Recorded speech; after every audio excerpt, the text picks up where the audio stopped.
Have you guys ever wondered what makes your smartphones and computers so small yet so powerful? My name is Tim Sue, and I'm a chemistry graduate student at UC Riverside. Looking back, we used to have mere calculators the size of entire rooms back in the 1900s. Nowadays, we can crunch numbers, surf the web, and make phone calls across the world all at the same time. So it's clear that modern-day electronics are more powerful and compact than their predecessors. And it's clear that this miniaturization trend is actually still ongoing. This can be seen when looking at a trend known as Moore's Law. Now, it's a little bit misleading to call this a law. It's actually more accurately and better understood as a historical trend. The trend being that ever since roughly the 1970s, the number of transistors per circuit has roughly doubled every 2 years. However, the question remains, just how many transistors can we fit into a circuit before we can't fit anymore? And is there a fundamental limit to just how small our electronics can become? To answer this question, we should get a better idea of how materials are being integrated into consumer products. Arguably, the most important material of this generation is silicon-based materials. Silicon provides us with access to semiconducting properties as well as light-absorbing properties, all while being earth abundant.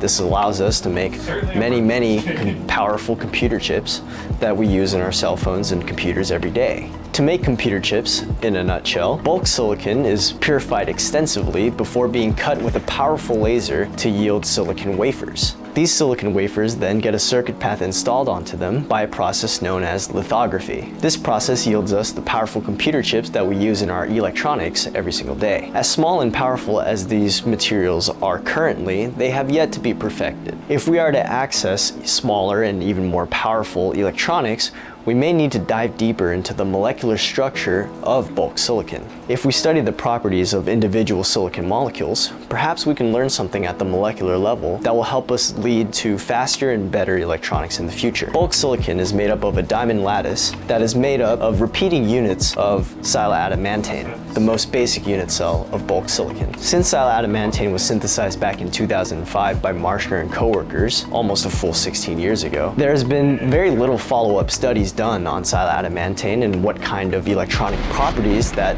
silaadamantane or its derivatives may offer us. The fact that it is the most basic molecule of arguably the most important material of our generation, it serves as a main motivating factor for why my coworkers and I have dedicated the past few years of our lives researching this molecule. So far, we have optimized the production of silaadamantane on gram scales, which is a decent chunk if you're a chemist.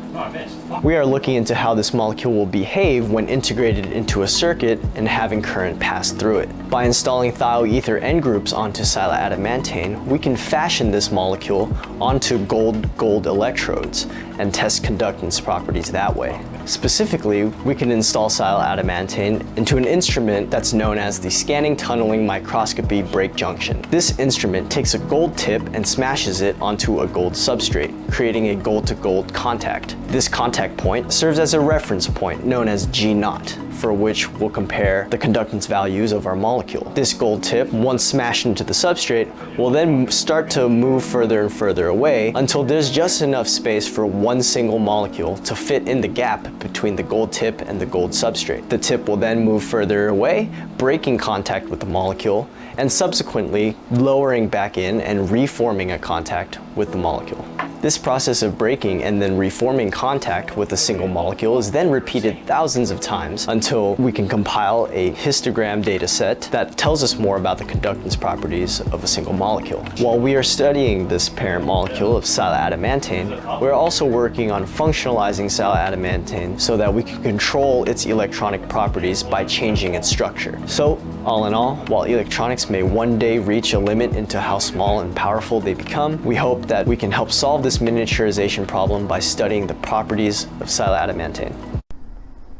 I'd also like to take the time to thank the sponsors for this SciComm video contest, such as the American Chemical Society, Nature, and the Office of the Provost of Student Affairs.